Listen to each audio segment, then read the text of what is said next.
Hello నమస్తే welcome back voice of అమ్ములు. నేను మీ విజయలక్ష్మి అండి. చికెన్ కర్రీని అయితే మీకు టేస్టీగా చేసి చూపిస్తానండి.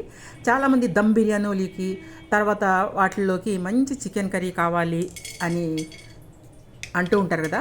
అటువంటి వారి కోసం అయితే నేను దమ్ బిర్యానీ కానీ ఫ్రైడ్ రైస్ కానీ దేంట్లో అయినా కూడా ఇది తినొచ్చండి. వైట్ రైస్ కానీ చపాతీ కానీ బ్రౌన్ రైస్ కానీ దేంట్లో తిన్నా కూడా అద్భుతంగా ఉంటుంది. అన్నిటికీ సెట్ అయ్యే విధంగా అయితే మీకు చికెన్ కర్రీ అద్భుతంగా చేసి చూపిస్తాను. దానికోసం అయితే ఇలా ఒక పాన్ తీసుకొని దాంట్లో 5 లవంగాలు వేసుకోండి, 2 చెక్కలు వేసుకోండి, 2 ఇలాచీలు కూడా వేసేసుకోండి. ఇలాచీలు మంచి అరోమా ఇస్తాయండి. మిరియాలు ఒక అర స్పూన్ వరకు వేసుకోండి. ఇట్లా చేసుకున్నారంటే మాత్రం మీకు దమ్ బిర్యానీలు కానీ అసలు ఏ బిర్యానీలు ఒక్కైనా సరే చక్కగా సెట్ అవుతుందండి. ఈ కొంచెం మాడకుండా అయితే వేయించుకోండి.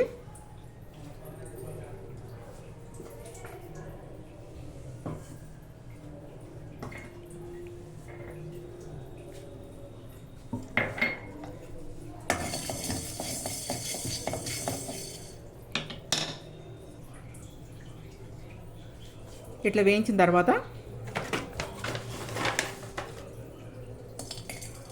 జీడిపప్పులు ఒక 7-8 వరకు వేసుకోండి. ఇలా జీడిపప్పులు కొంచెం ఒక స్పూన్ వరకు గసగసాలు,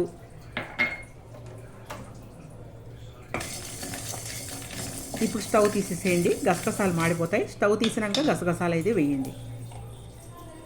ఇలా వేగిన దాన్ని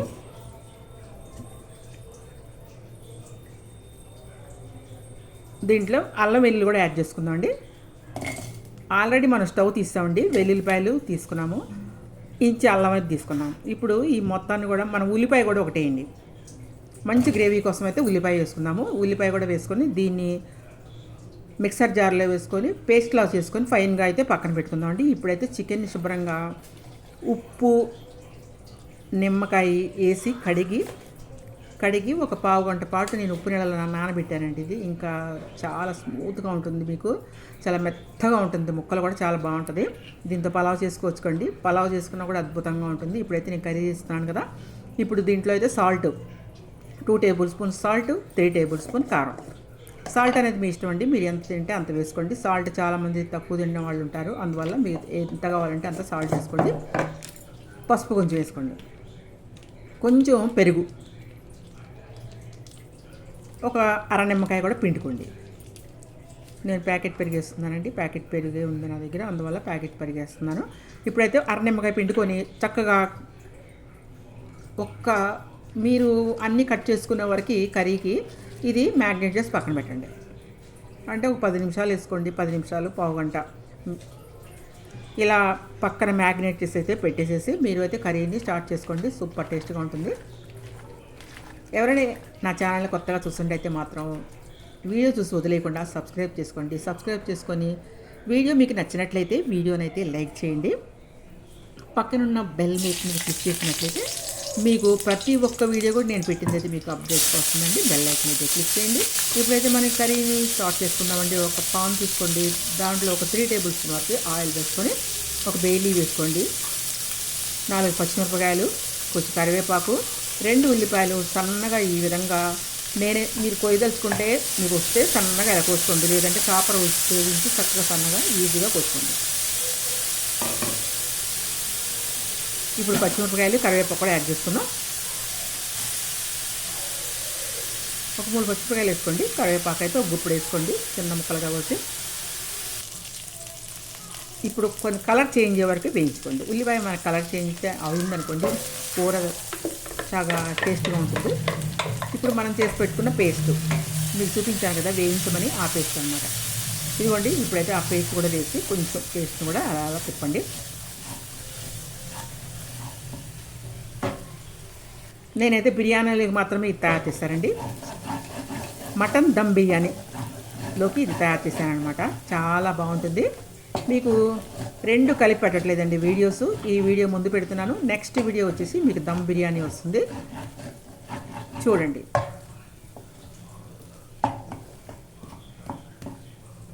ఇలా వేయించేయండి.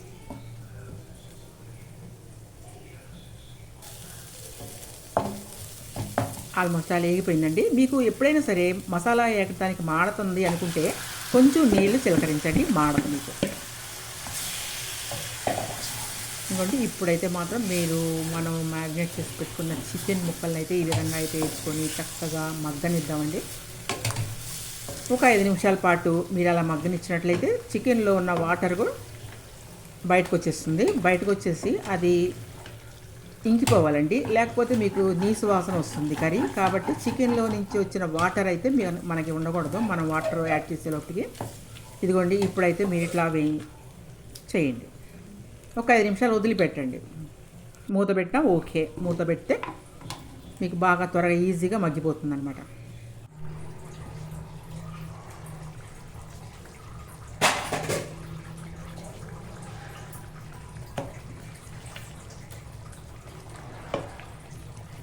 చూసారు కదా, చాలామందికి చికెన్ అంటే చాలా ఇష్టం ఉంటుందండి. దాన్ని ఎన్నో రకాలుగా చేసుకోవచ్చు, కానీ అద్భుతమైన టేస్ట్ వచ్చేలాగా చేసుకుంటే చికెన్ ఎలా చేసినా బాగానే ఉంటుంది అంటారు కదా, కానీ మనం చేసే పద్ధతిలో ఉంటుందండి. మనం అద్భుతంగా కూడా తయారు చేసుకోవచ్చు చికెన్ కర్రీని. ఇప్పుడు ధనియాల పౌడర్ కొంచెం వేసుకోండి, ఒక స్పూన్ వరకు, చిన్న స్పూన్ వరకు ధనియాల పౌడర్. మనం మ్యాగ్నేట్ చేసి పెట్టుకున్నాం కదండి కారం, ఉప్పు. మీకు ఏమైనా కారం తగ్గినట్లుగా అనిపిస్తే మాత్రం కొంచెం కారం యాడ్ చేసుకోవచ్చు. ఇప్పుడు జార్ కడిగిన వాటర్ కొంచెం పోసుకోండి. కారం నాకు తగ్గిందండి, అందువల్ల నేను ఇంకొక స్పూన్ కారం అయితే యాడ్ చేశాను. స్పైసీ కావాలి అనుకుంటున్నాను నేను. మీకు స్పైసీ అక్కర్లేదు అని మీరు అనుకున్నట్లయితే ఇప్పుడు వేసిన కారాన్ని అవాయిడ్ చేసేయండి.